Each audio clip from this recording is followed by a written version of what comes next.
Breakthrough Media. Have you ever felt? Oh my God, this just keeps getting worse. $1 million an hour in interest from the American people. $36 million an hour in interest from the American people. My children, my two children, were born $86,000 in debt based on the national debt. Now, why am I going to take away from those children to give to somebody that is going to be born in 2030? That's not going to happen. So that was my decision. It was very easy. You know, you think about stuff like fear. Oh, the IRS is going to get you. They're going to take your stuff. That's not important to me. Stuff's not important to me.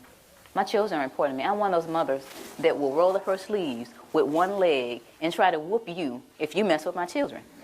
And I think that a lot of mothers are like that. So this is what my decision was. And I went on and started educating people.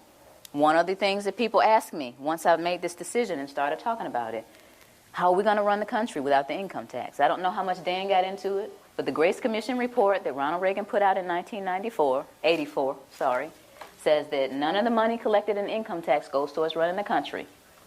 But the bottom line is it's not going towards running the country, so you patriotic people out there, you've been fooled. Beardsley Rummel, he was Federal Reserve Chairman back in 1946, did a speech before the American Bar Association. The title of his speech was Taxes for Revenue Are Obsolete. Within the body of this report, he says that the taxes, the income taxes for redistribution of wealth. What is redistribution of wealth? What is that? That's taking from me that I've worked hard for and giving it from somebody else to somebody else. Shouldn't I have the right to redistribute my wealth if I want to? Another question that they ask me is, how come I haven't heard this on TV or on the radio or in the newspaper? Well, sweetie, the simple answer to that is the same people who own the television stations and the newspapers and the radio stations are the same people who are involved with the Federal Reserve. And here is a little statement that says that it only requires 5% ownership to significantly influence the media. Rockefeller is one of the original shareholders of the Federal Reserve. As early as 1963, the House Banking Subcommittee reported that Rockefeller, through Chase Manhattan Bank, controlled 5.9% of the stock in CBS and the bank and gained interlocking directorates with ABC. I went all the way through high school, all the way through college, all the way through testing for the CPA, and all this Irish training and didn't hear about any of this. You think they want this information out here? For you guys to eat up and chew up and find out what's really going on? I don't think so. Now, another one. Why don't we just tell our elected officials about this? And to make a really long story short, the We the People Foundation, the same people that put out this ad, put together a hearing. And these 40 researchers were going to ask the IRS and the DOJ these questions. And we're going to have this big meeting in Washington called the Truth and Taxation Hearings. Okay? So we got together with 537 questions. So we sent them the 537 questions so they could research and have the answers. And what did they do? They reneged on coming. They signed off on it, but they reneged on coming.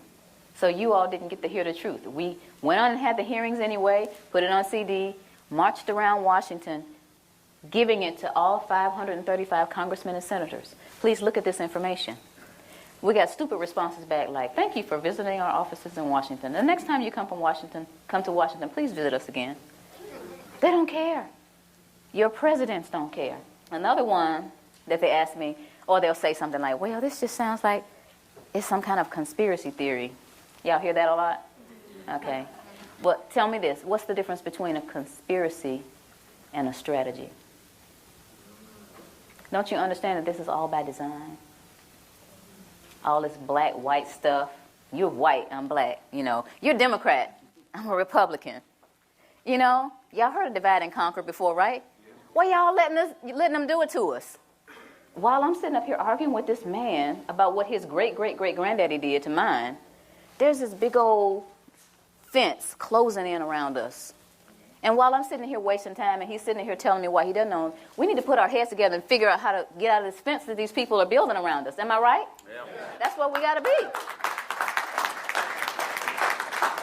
Divide and conquer, we can't let that work anymore. It's been working all these years. Then we need to get together and understand. First of all, you need to understand what is going on with your money. You work hard. It's like we're a hamster on a wheel. This country started out with taxation without representation. Where are we now? How did we get back to where we started? We got lazy and comfortable. Get out your comfort zone. I never tell people to file a tax return. I never tell them not to file. I never tell people to pay taxes, and I never tell them not to pay. What I tell people is to do your own research, do your due diligence, and decide whether or not you're going to be a slave or get off the plantation. That's your choice. So in essence, you're wasting time. As long as you continue to feed the monster's going to grow. They're going to laugh in your faces. Any kind of cause that you have, anything that you're trying to do in your life concerning getting things back on track with our country, the way it's supposed to be, you're going to get laughed at because you continue to give them the money to do whatever it is they're doing to us. A lot of people don't care. A lot of people get the money taken out of their checks and they actually think they're getting, oh, I get back $3,000 every year. They don't take anything from me. I say, sweetie, look at your W-2. They took $14,000. They gave you back $3,000 of your own money. Oh.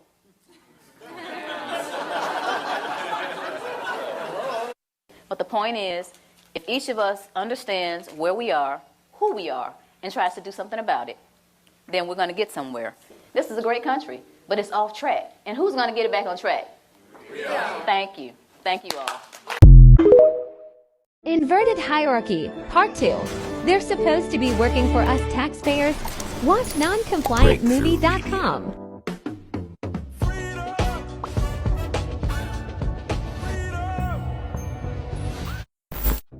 This changed in 1913 with the Federal Reserve banking system. Fractional reserve banking became the norm, regulated by the Fed. The Federal Reserve was also given the task of managing the U.S. debt, otherwise known as inflation, the hidden tax where the Fed gets to bail out members of their criminal cabal while everyone else suffers. Meanwhile, their families created their own interest-free banks, utilizing what's known as a whole life insurance policy and family trusts, keeping their own wealth safely out of the Federal Reserve System. A banking system that gave this cabal unlimited funds to wage war against all of humanity. In 1921, after years of meeting in secret, the Round Table movement, a group that sought to reunify America with the Crown, and the Harvard Business School, merged factions to become the Council on Foreign Relations, a think tank allowing bankers and industrialists the opportunity to engineer government policy and discreetly undermine American democracy. In 1942, the OSS was formed by the cabal as an intelligence agency to fight the war. OSS member Allen Dulles went on to help create the CIA in 1947, who immediately began seizing control of the worldwide illicit drug market, starting with the heroin trade in Sicily. The CIA's reputation speaks for itself. They are the world's biggest drug cartel, overthrower of nations, and purveyors of propaganda and MK Ultra.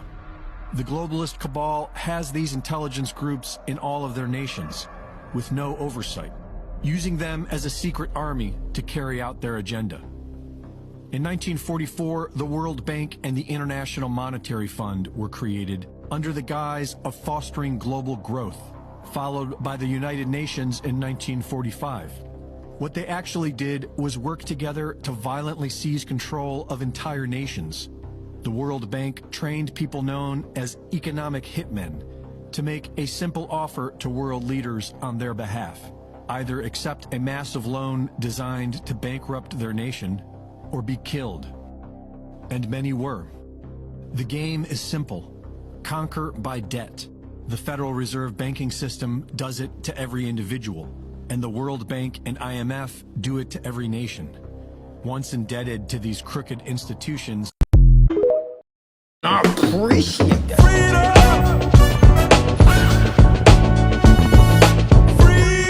Breakthrough Media.